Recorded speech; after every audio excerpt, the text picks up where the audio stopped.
عندنا مشكلة كده، وانا كمان عندي مشكلة ومش عارف احلها ازاي انا كاهلاوي. والاستاذ محمد سراج الدين عضو مجلس ادارة الاهلي كمان عنده مشكلة. طب ما تيجي نشوف المشكلة، بس الاول نقول السلام عليكم ورحمة الله وبركاته. اهلا وسهلا على كل محبينا ومتابعينا على قناتكم، قناة حائط صد اهلاوي، اللي صوتها صوت كل اهلاوي. عاملين ايه؟ احسن اهلاويه، احسن ناس متابعيني، احسن محترمين. يا رب تكونوا بخير وبصحة وبسعادة دايما، ونسمي الله صاحبي ونصلي على النبي عليه أفضل الصلاة والتسليم.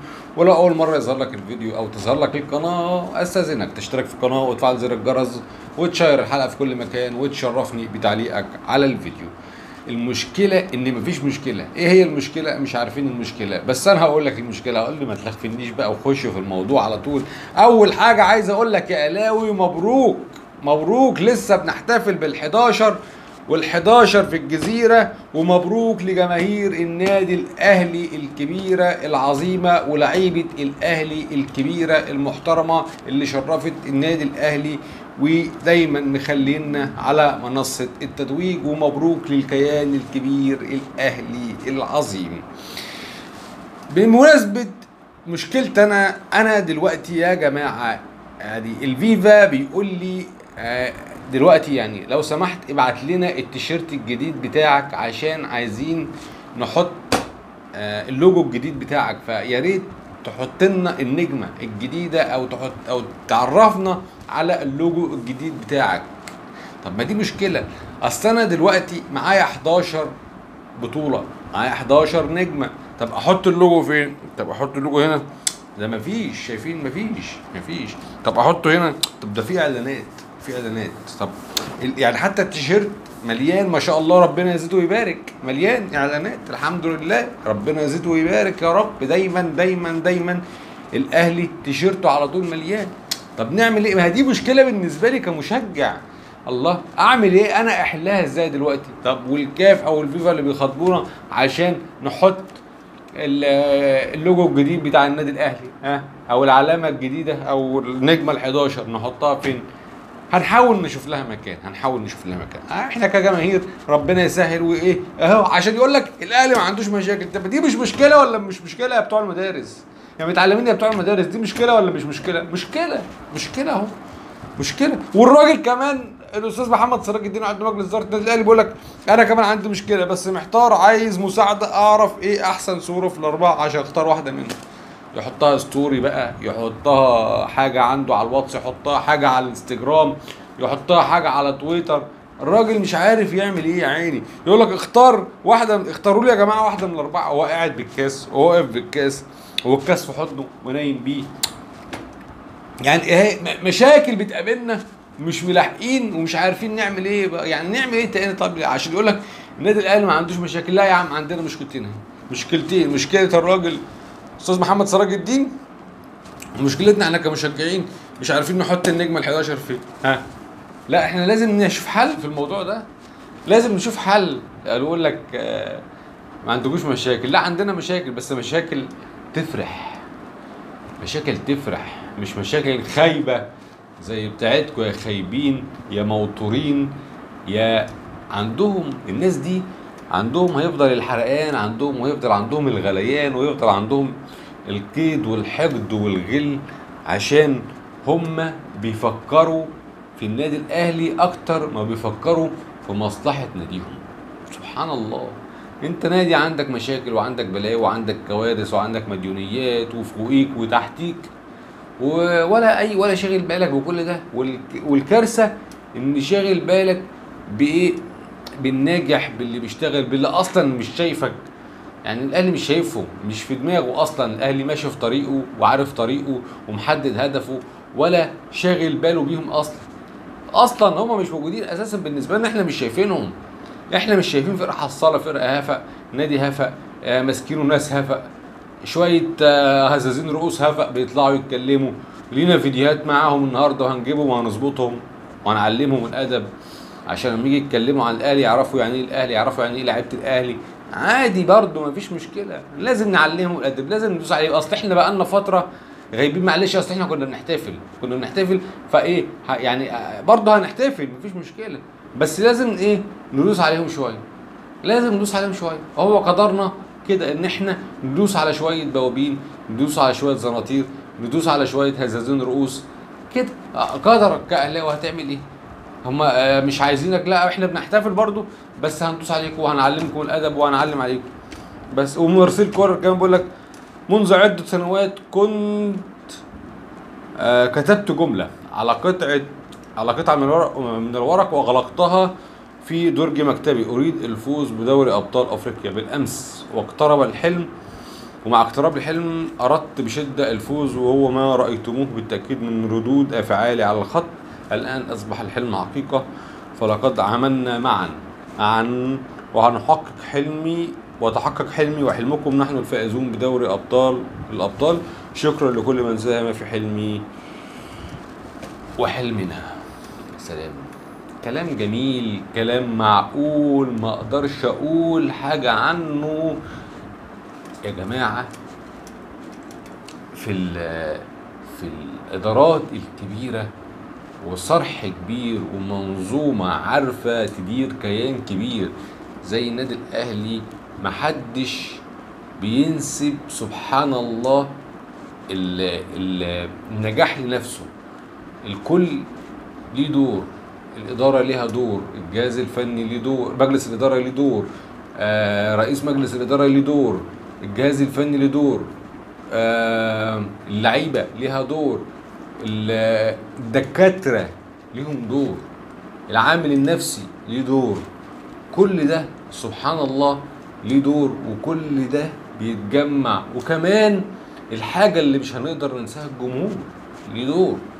دور الجمهور كبير جدا، ان بيفضل يشجع ويآزر الفريق وبيدعم الفريق وبيفضل معاه، حتى لو قابلت مطبات الفريق الجمهور بيكون داعم اساسي وبيقوم الفرقه ويوقفها على رجلها وبيفضل مثبتها لحد ما اللعيب ياخد ثقته في نفسه. هو ده دور جمهور الاهلي.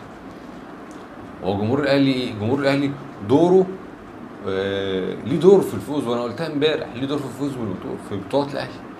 بيطلع يدعم في اللعيبه ويشجع في اللعيبه. ايوه، امال ايه؟ امال هي منظومه كامله متكامله ليه؟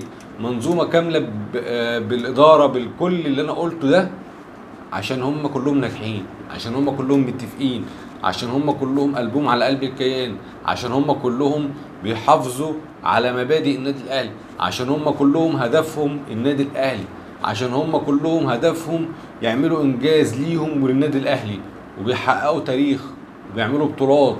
كل ده ليه؟ عشان النادي الاهلي، عشان هم عارفين قيمة النادي الاهلي. بسيطة بس ايه؟ الفاشل لا، لازم يضرب لك كرسي في القلوب، ولازم يقول لك اي حاجة. لو عندكوش مشاكل، لا احنا قلنا عندنا مشاكل اهو، قلنا عندنا مشاكل، بس انتوا حلوا مشاكلكم الاول، وبعد كده يا ريت مشاكلكم زي مشاكل الاهلي اهو، يا ريت مشاكلكم زي مشاكل الاهلي، يا ريت. عن وجود حسام غالي، ده احمد حسام ميدو بيقول عن وجود حسام غالي في منصه تتويج رساله من الخطيب الى ان الكابتن وهو اللي جاي. بص يا حبيبي، عايزك تتعلم حاجه من النادي الاهلي، عايزك تتعلم درس من دروس النادي الاهلي.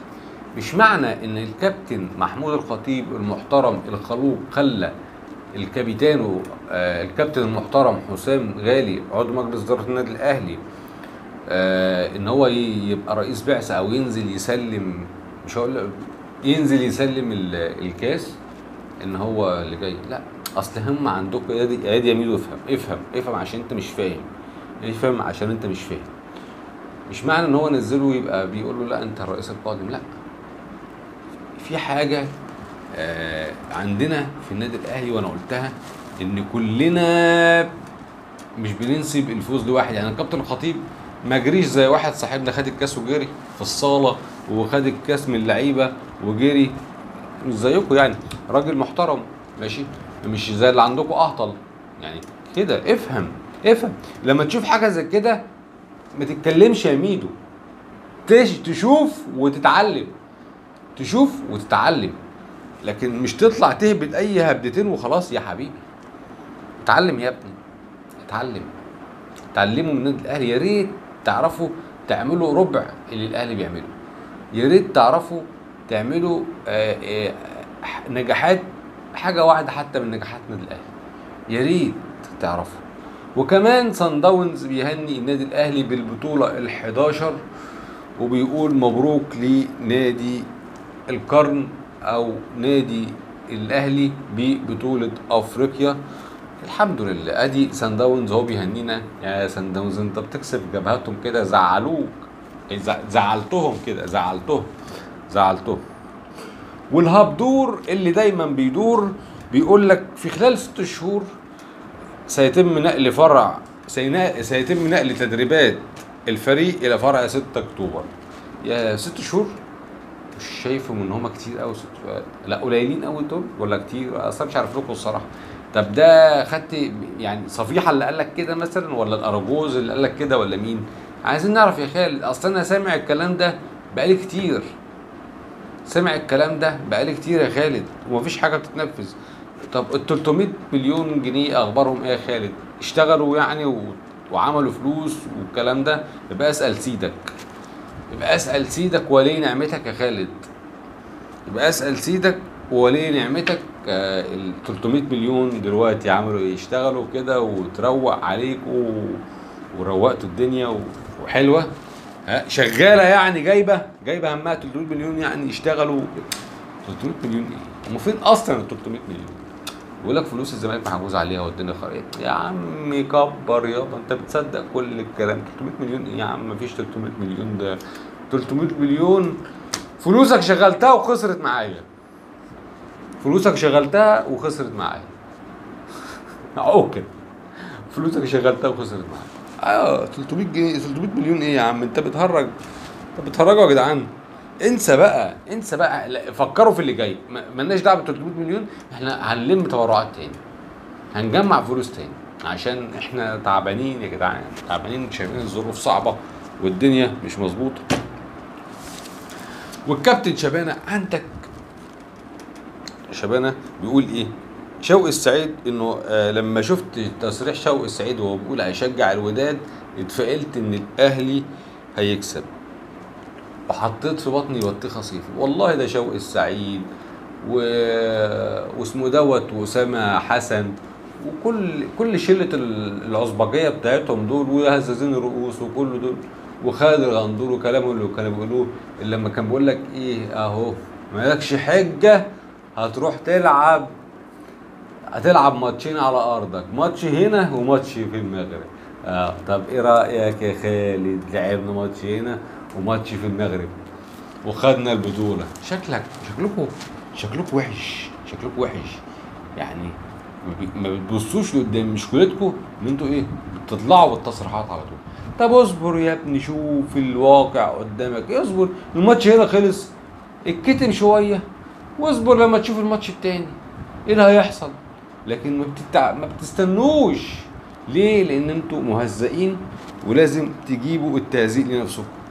لازم. ليه؟ عشان انت لو ما تهزأتش مش تعرف تعيش، مش تعرف تمشي، او لو ما طبلتش سيدك هيحرمك من مصروف. ايوه، سهله وبسيطه يعني، عشان هم متعودين على كده، مهزئين ومتعودين على كده. وشريف بيقول حزين جدا بسبب فرصتي الضائعه امام الوداد، والكره كانت من زاويه صعبه جدا ومغلقه، لكن كان من الممكن ان اتصرف بطريقه افضل.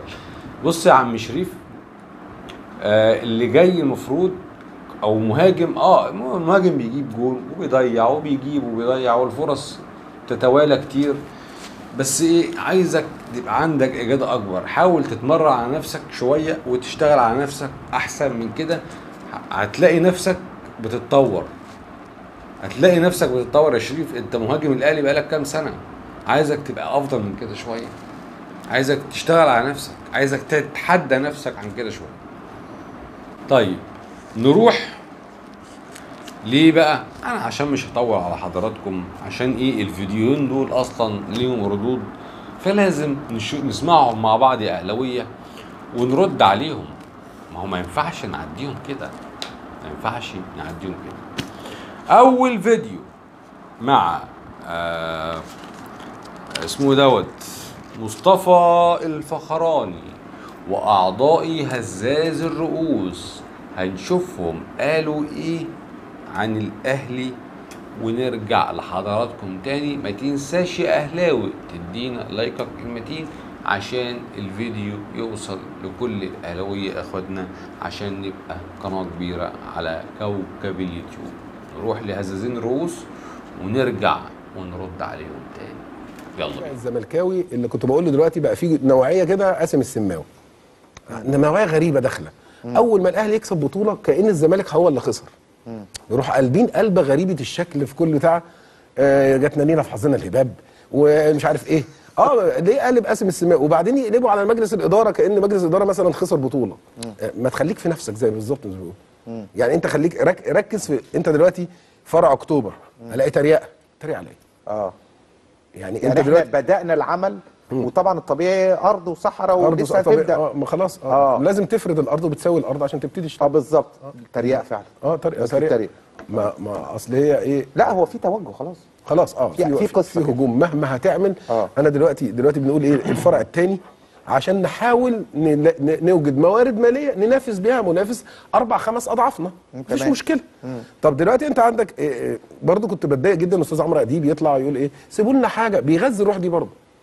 روح الانهزاميه دي مش عارف ليه. يعني دايما يقول لك ايه؟ ما تسيبوا لنا حاجه، انتوا هتفضلوا واخدين على طول. احنا بيمثل الزملكاوي برضو. انا ما بحبش الزملكاوي اللي هو ايه؟ على طول حزين دي او منكسر، دي رياضه او منكسر. مش قد تشجيع الزمالك يا جماعه، ما تشجعوش. بالعكس، عايز اقول لك حاجه بقى، والله العظيم ما بهزر. انا احترامي يعني، انا لما باجي اخد بطوله وانا مثلا معايا 100 جنيه باخدها من واحد معاه 1000 جنيه بتبقى عزيزه قوي. لا ده انا واخد بطوله. ده انا واخد بطوله وعامل تضحيات كبيره جدا كفايه ومرتب البيت عشان اوصل للبطوله. مظبوط. لكن انت اما تكون واخد معاك مليون جنيه وبتاخد بطوله من واحد معاه 200 جنيه، ده الطبيعي. يعني كابتن خالد عاوز تقول ان بطولات الاهلي لا مؤاخذه، بطولات الاهلي بطولات الزمالك اللي بياخدها من المنافس. بالظبط. يعني كاس مصر واخدها من المنافس، الدوري واخده من المنافس.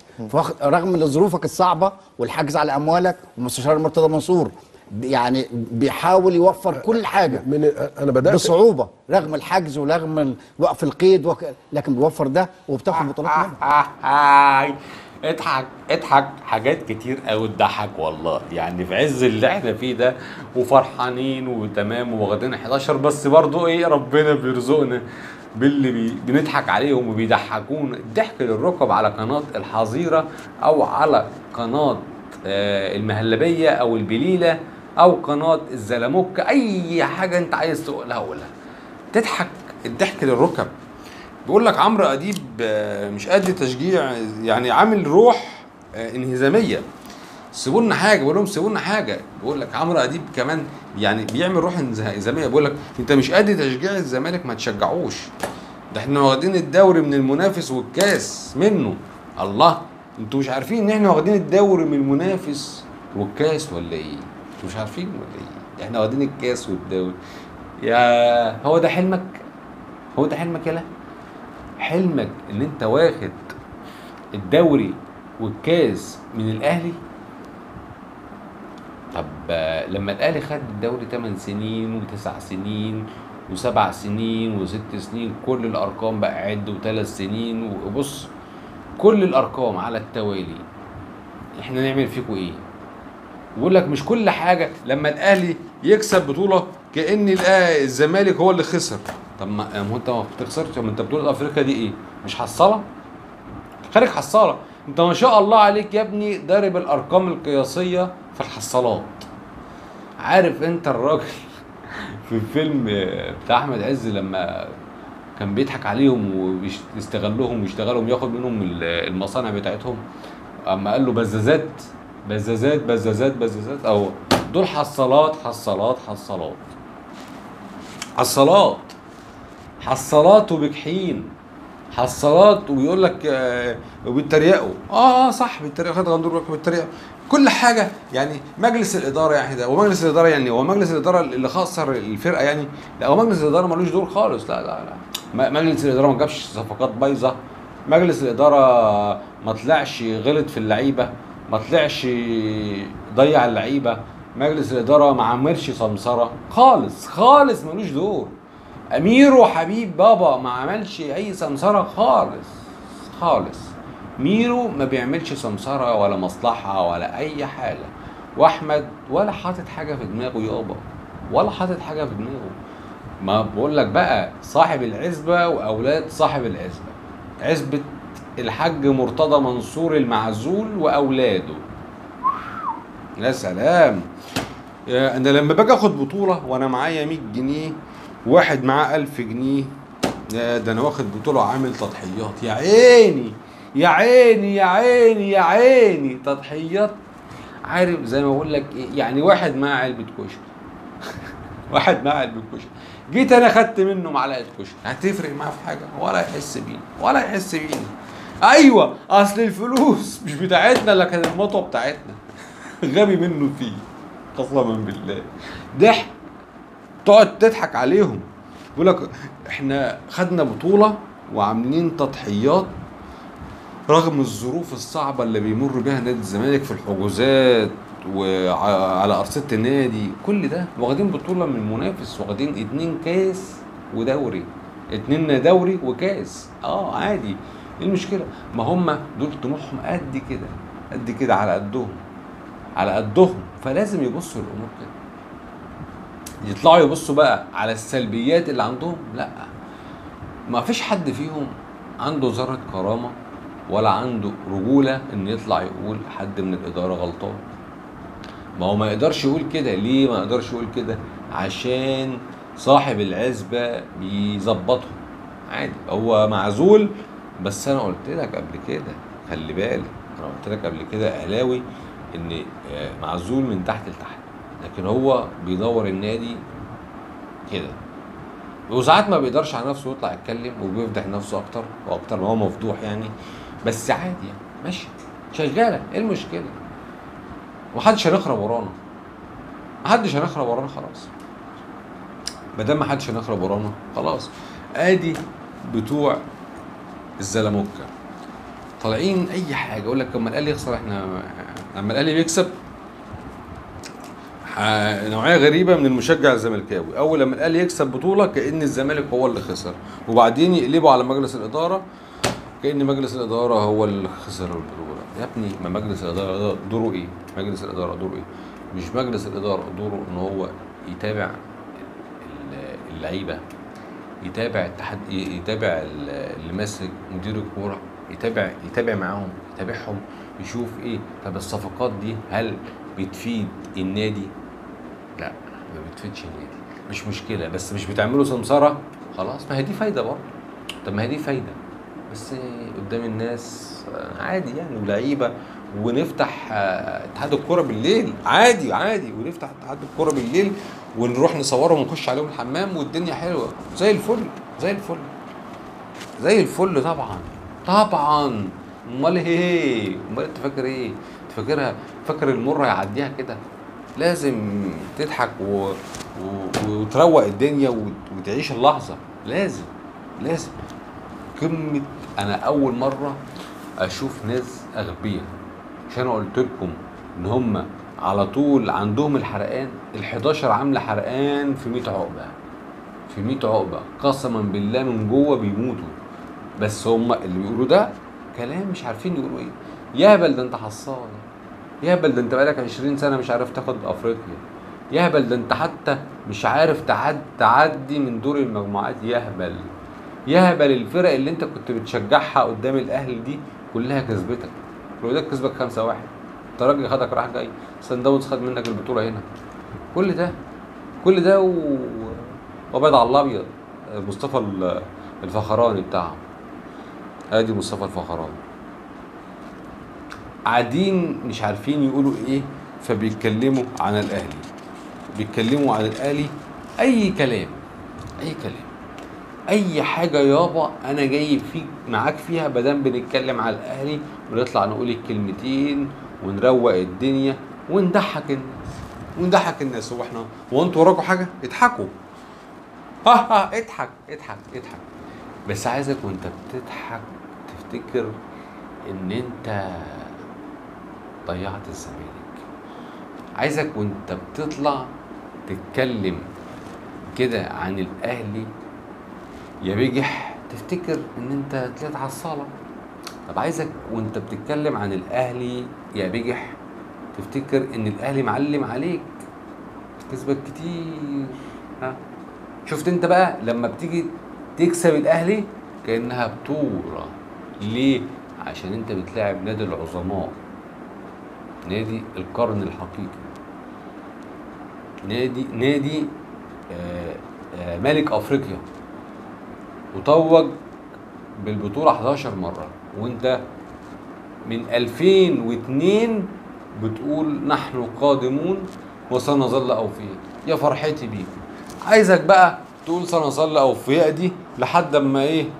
اما ربنا يكرمك، لحد اما ربنا يكرمك وحد ينتشر نادي الزمالك من الضياع اللي هم فيه. عالم منتهى التفاهه، منتهى التفاهه، منتهى الوضاعه.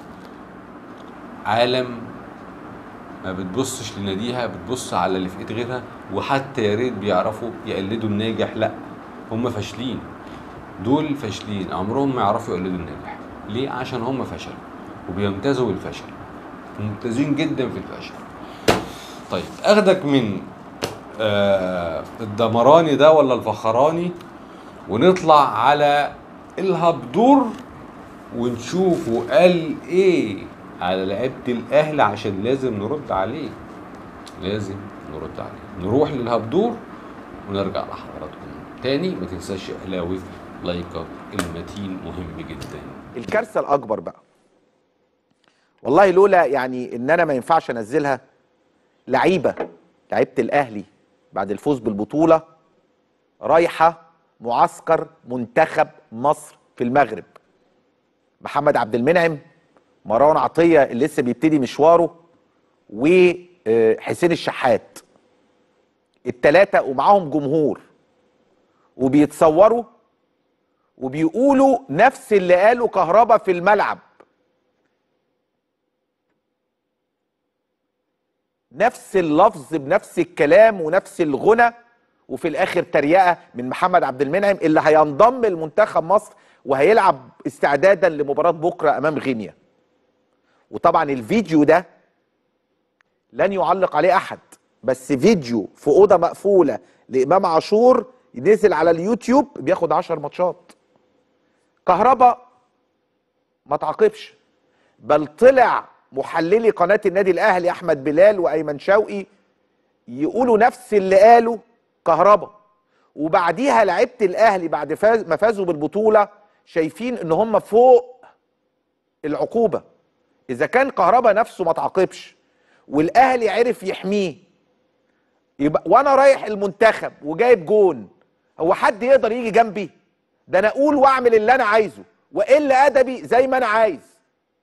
فيطلع يقول نفس الكلام، لان ولا كهربا تعاقب ولا قناه النادي الاهلي تعاقبت، فانا كمان اوريدي مش هتعاقب. اذا كان فرجاني ساسي اتظبط واتروق وكان المفروض يتمنع من دخول مصر بسبب انه عمل السماعه كده، وهنا في قناه النادي الزمالك قلنا فعل لا اخلاقي ويستحق العقوبه. وقلنا على امام عاشور انه اخطا، بس ده فيديو في اوضه مقفوله، القانون بيقول ايه؟ لو اي حد قاعد في البيت ولا معرفش ايه نزل له فيديو. نفس القصه بالنسبه لدي. دلوقتي مفيش عقوبه، لكن من امن العقاب اساء الادب. كهربا امن العقاب فاساء الادب. بلال وقناه النادي الاهلي اللي بيقول لك حطوا صح والعقد وما اعرفش ايه وبلاش الكلام الاولاني ما ينفعش نقوله. والله هنا بيقولوا لي بلاش الفاظ يا كابتن بليز، معلش. تخيلوا اما الكلام ده يحصل وينتشر على السوشيال ميديا ولا حد يعلق. ليه؟ الرأي العام بيوجه. انا كسبان اقل ادبي واضرب الحكم، والاعلام مش هيعلق، الاعلام هيقعد يفرح. زيزو يجيب جون يعني اتزحلق وما فيهوش حاجه، ما فيهوش اصابه وسريعه، يعني وقع تك جون على طول، هاتوها في ثانيه، هاتوها لي في ثانيه. لكن الاعلام يبتدي يمسك دي. فين الروح الرياضيه؟ ايه يا عم زيزو، ما تطلع الكوره بره، عيب يا جدع، ايه اللي انت بتعمله ده؟ دي الاصابه خطيره جدا، دي المعرفش ايه. يا هبدور، ده انت قلبك ابيض اسود قوي، قلبك اسود قوي يا هبدور. ايه ده يا الاهلي؟ محمد عبد المنعم عشان ما حدش عمل حاجه الكهرباء. شفتوا ايه اللي حصل؟ محمد عبد المنعم راح هو وحسين الشحات ومروان عطيه اللي لسه واخدين بطوله افريقيا يا ناس، اللي لسه واخدين ال 11 ومعاهم الجمهور وبيقولوا نفس اللي قالوا كهرباء في الملعب. طب انت زعلان ليه؟ متضايق ليه؟ اللي مزعلك؟ اللي قهرك؟ ما انا قلت لك يا ابني خليك في اللي انت فيه، خليك اقعد كده وقول، هات ورقه وقلم واقعد ايه انا عندي ايه في نادي الزمالك. عندي 1 كذا خراب في النادي، 2 عندي نصايب في النادي، 3 عندي كوارث في النادي، 4 عندي مفيش مسؤوليه في النادي، 5 عندي قله ضمير في النادي، 6 صفقات مشبوهه في النادي، 7 رئيس النادي كانه مدور النادي ومسرح الناس اللي فيه وممشي النادي على مزاجه، 8 اقعد فنط. ده انت هتلاقي بلاوي بلاوي بلاوي وكوارث، كوارث وبلاوي. مش تتكلم عن الاهلي. وبعدين احترم نفسك عشان لعيبه الاهلي دي محترمه ومتربيه عنك يا هفا يا عره يا عره. لعيبه الاهلي دي متربيين محترمين، واخدين 11 بطوله، واخدين ال 11 بطوله افريقيا، البطوله 11 في بطوله افريقيا. دول يلا اللي علموا عليك 5-3 الجيل ده اهو لسه دول معلمين عليكم. كهربا انت قلتها بنفسك الكلمه. طب ما انت قلتها، بقول لك ايه، اصل بيقولوا لي والنبي يا كابتن ما تقولش الالفاظ دي. يا كابتن خالد، اصل بيقولوا لي ما تقولش الالفاظ دي في الاستوديو، بيقولوا لي والنبي يا كابتن خالد ما تقولش الالفاظ دي. ما حدش بيقولها غير المعزول، هو بس اللي بيقولها، ما حدش تاني يقولها. اوعى تقولها عشان هو بس اللي بيقولها. مين هو اللي بيقولها؟ مرتضى منصور. ما في حد غيره؟ حضرتك بتسمع حد غيره؟ وهم بيطلعوا يهزوا الراس. طب كان فين الناس دي؟ او كان فين بتاع الهوا اللي بيقول لك لا لا لا لا اصل انا بليز ما تقولش والنبي ياي الالفاظ دي يا وحشه الالفاظ دي يا مامي الالفاظ ايه؟ هو يا ابني كهرباء او لعبت او اي حد من لعبت قال ايه؟ قال الكلمه اللي انت قلتها، ما انت قلتها اهو. عشان كده بيقول لك ما تقولش الالفاظ. طب ما قالولكش او ما قالوش لمرتضى منصور الشتايم اللي كنت بتقولها؟ الشتيمه، اهانات، خد في اعراض، سب، يطلع يشتم الناس، يطلع يغلط في الناس، يطلع ينتهك حرمات الناس. ليه ما كانش موجود ده كله؟ صح؟ ده يا اخي ده كفايه حركات دراعه يا اخي، ده كفايه حركه دراعه يا اخي. ايه بقيتوا يا عيني متدينين، بقيتوا واو ياي، بقيتوا محترمين. ايه ده؟ ايه ياض الادب اللي نزل عليكم ده؟ بقول لك ايه، انا عايز مش عايز اقل ادبي، انا عايز يطلع يقول كلام نفس الكلام، لاني لا كهربا تعاقب ولا قناه الاهلي تعاقبت. قناه مين ياد الاهلي ياد اللي تعاقب يالا؟ امال قناه الزريبه بتاعتكم دي ايه؟ ده اللي عليها ليل نهار كلام عن الاهلي وغلط في الاهلي وغلط في الكابتن الخطيب وفي اعضاء مجلس الاداره. هو انتوا سايبين حد؟ هو انتوا سايبين حد يالا؟ هو انتوا بتسمعوا على حد؟ ده انتوا واخدين القناه بس انها تطلع تتكلم عن الاهلي، تطلع تتكلم عن الكابتن الخطيب، اي حاجه على لعيبه الاهلي، على اي حاجه. شغالين على قناه ايه؟ قناه الزمالك بس هي اسم، لكن المحتوى بتاعها بيتكلم عن الكابتن الخطيب وعن لعيبه الاهلي، كل حاجه كل حاجه. بقول لك امام عاشور عشان يا عيني الفيديو بتاعكم في اوضه وطلع اتسرب على اليوتيوب. امام عاشور، طب امام عاشور هو مش غلط في رموز نادي؟ هو امام عاشور مش غلط في رموز نادي الاهلي؟ الله، الله. وفرجاني ساسي يا عيني عشان بس شد السماعه الدنيا اتقلبت، ما عادتش. ومنعوه من دخول مصر، منعوه من دخول مصر فين يا ابني؟ ما هو لسه داخل مصر قريب اهو، ما كان لسه قريب عندكم اهو، كان عمال يطبل لكم عشان الفلوس والدنيا. صح ولا لا يا خالد؟ يا خالد يا خالد خليك محترم، ولو مره قول الحقيقه. خليك منصف، خليك منصف، خليك عندك وطنيه. ولا انت زعلان عشان لعيبه الاهلي جت من المغرب ومعاها البطوله ال11 وانت يا عيني حصاله؟ عايز افهمك. بلاش يا كابتن الفاظ والنبي يا كابتن، بليز بليز. او انا عشان كسبان ايه اللي ادبي واضرب الحكام والاعلام مش هتكلم، وزيزو يا عيني، واتكلم على زيزو كمان. زيزو الناس الاعلام ما سابوش عشان الكوره بتاعت اللعيب اللي وقع، عيب اللي وقع. والكوره ما وقفش الكوره، طب ما انت ما وقفتوش الكوره عشان انتوا عايزين تكسبوا، ما وقفتوش الكوره عشان انتوا عارفين ان انتوا لو ما عملتوا ده انتوا عايزين اللعيبه كلها تقع عشان تعرف تجيب جول. اي منافس بيلاعبكم عايزين تعملوا في اي حاجه عشان تكسبوا، اي مكاسب احتياليه، اي مكاسب احتياليه. قسما بالله انت لا عندك ضمير ولا عندك دم ولا عندك اخلاق. قسما بالله يا ابني انت نسيوا اتلهوا عنك وانت صغير، اتلهوا عنك وانت صغير، ما عرفوش يأدبوك ويربوك، ما عرفوش يأدبوك ويربوك. دي عشان انت لو متربي ومؤدب مش هتطلع تتكلم كده عن عمامك الاهلاويه، مش هتطلع تتكلم عن الاهلي. انت مين؟ انت نكره، مالكش دعوه بالاهلي. ركز في خيبتك وركز في نصيبتك الكبيره، ركز في حجز ارصده النادي، ركز في الحجوزات اللي على النادي، ركز في رئيس مجلس في المعزول اللي اجر المحلات ل 2050. ركز في اللعيبه اللي بتطلع تشتكيكوا بره، ركز في كل ده. مش موجودين؟ اطلعوا كل يوم كده. ده لو انتم محترمين ولو انتم منصفين ولو انتم بتفهموا كنتوا تطلعوا كل يوم تقولوا ايه؟ ان النهارده الزمالك عنده مشكله، عندنا مشكله في الحته الفلانيه، المفروض نقعد 1 2 3 ونحلها. اطلع قول فين ال 300 مليون جنيه اللي راحوا واتضحك على الاعضاء واتاخدوا قال هيعملوا بيهم ارض 6 اكتوبر ومفيش حاجه اتعملت. لا طبعا مش تقول كده، عشان لما تقول كده يبقى انت هتشبشب لك ومش تاخد مرتبك كل شهر وهترجع تعيط للمر. ما انت كده، انتوا كلكم كده، كلكم كده، ما اتكلمتش وما قلتش اي حاجه.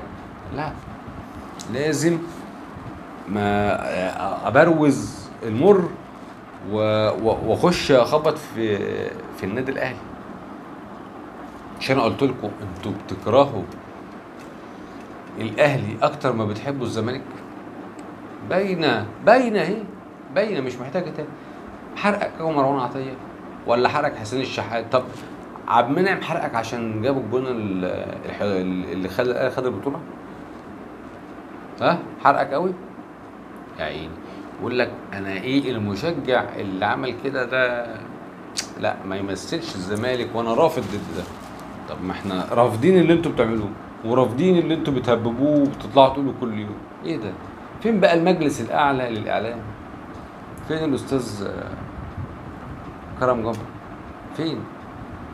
فين المجلس الاعلى للاعلام اللي طالع اللي قاعد نايم؟ المجلس الاعلى للاعلام هيفضل نايم كده في مقضيها ملوش دعوه يا عم. انا خبطوا ببعض بقى ولا حلوا مشكلتكم مع بعض، انا فاضلكم. وانت عارف المر بقى مش هيسيبني عشان اكيد في سي دي. اعلام الزلموكه هم دول اللي شاطرين يطلعوا يتكلموا عن الاهلي، ما بيفكروش في حلول لناديهم، ما بيفكروش في حلول يطلعوا بيها من ازمه نادي الزمالك. لا هم عمالين يتكلموا في اي هطل واي حاجه عن النادي الاهلي اصلا ولا شايفهم ولا حد من الاهلي حاسس بيهم، ولا احنا شباب، احنا واخدين ال11 وعندنا لسه هنلعب دوري وعندنا كاس سوبر افريقي ولسه عندنا كاس مصر ولسه بقى مش عايز اقول لك على الكبيره عندنا كاس عالم للانديه في السعوديه لعب مانشستر سيتي هناك. يا ابني احنا فاضيين لكم في وجع القلب اللي انتوا رايحين تقولوه ده. يا هتفضل كده يا ابني قصيرا مكيرا، وتاكل في نفسك وتغل في نفسك، والاهلي هيفضل عمك وحرقك. ولعيبه الاهلي رجاله محترمين واهلهم محترمه ومتربيين وولاد ناس، مش زيك نكره يا نكره، مش زيك نكره يا نكره. بقول لك نسوا يربوك وانت صغير، يتلهوا عنك، يتلهوا عنك، ما عرفوش يعلموك الادب. ده اقل حاجه والله اطلع، وده اقل الفاظ اقدر اقولها لك. الاهلي فوق الجميع، الاهلي القمه اسم على مسمى، اعظم جمهور لاعظم نادي في الكون. الحلقه خلصت يا صاحبي، لكن الكلام لسه ما خلصش. اشوفكم على خير يا احسن اهلاويه، احسن ناس محترمين على قناتكم قناه حق صد اهلاوي، اللي صوتها صوت كل اهلاوي. ولو لسه من الابطال ومكمل معايا لحد دلوقتي، ما تنساش يا صاحبي تدينا لايك بالمتين، ولو مش مشترك تشترك في القناه وتفعل زر الجرس وتشير الحلقه في كل مكان وتشرفني بالتعليق على الفيديو. اشوفكم على خير يا احسن اهلاويه. السلام عليكم ورحمه الله وبركاته، والاهلي فوق الجميع.